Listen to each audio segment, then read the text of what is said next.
आपले सांधे दुखायला लागले आणि आपण ऑर्थोपेडिककडे गेलो की ऑर्थोपेडिक आपल्याला एक कॉमन औषध देतो, ते म्हणजे कॅल्शियम. पण तुम्हाला माहिती आहे का की हा कॅल्शियम हा सिंथेटिक फॉर्ममध्ये म्हणजेच केमिकल फॉर्ममध्ये असल्यामुळे 100% शरीर शोषूनच घेऊ शकत नाही. 50% तो शरीरामध्ये जरी शोषला गेला तरी 50% हा एकतर एक्सक्रीट होतो म्हणजे मलमूत्रावाटे बाहेर पडतो, किंवा बऱ्याच वेळेला तो किडनीमध्येच साठवला जातो आणि मग पुढे जाऊन कॅल्शियम ऑक्झॅलेटचे म्हणजेच किडनीचे स्टोन होण्याचा एक धोका असतो. मग काय करायचं बरं? तर आहे ना आयुर्वेद.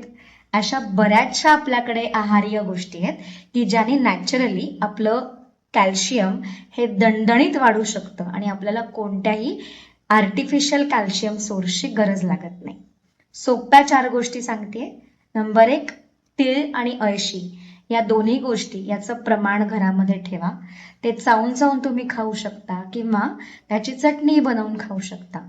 नंबर 2, मोरिंगा जे आज आपण म्हणतो, ज्याला खूप मार्केट व्हॅल्यू आजकाल प्राप्त झाली आहे, ते म्हणजे साधा सरळ सोपा शेवगा.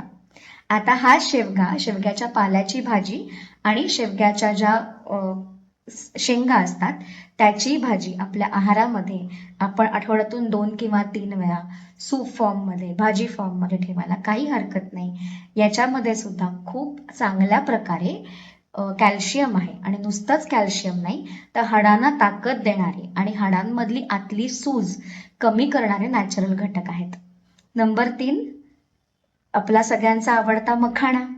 जसा मखाणा हा वेट लॉससाठी उपयोगी पडतो, तसाच मखाणा हा उत्तम कॅल्शियमचा स्रोत असल्या कारणाने तुमचे सांधे दुखत असतील तर त्यासाठी सुद्धा तुम्ही अगदी बाउलभर मखाणा रोज थोडासा रोस्ट करून त्याच्यामध्ये थोडं मीठ तूप घालून खाऊ शकता. आणि सगळ्यात सोपं आणि जे आपल्या सांध्यांसाठी अतिशय वरदान असलेली गोष्ट आहे ती म्हणजे डिंक.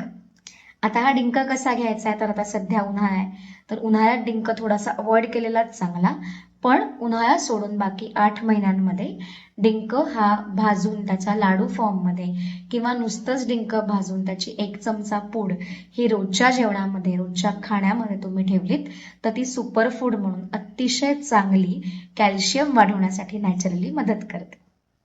मग नुसतं कॅल्शियमच्या गोळ्यांवर अवलंबून राहून दुखणं कमी होणार नाही आहे, तर कॅल्शियमचे नॅचरल सोर्सेस जर आपण शोधून काढले तर नक्कीच त्याचं ॲब्झॉर्प्शनही 100% असेल आणि ॲब्झॉर्प्शन 100% असेल तर रिझल्टही 100% येईल.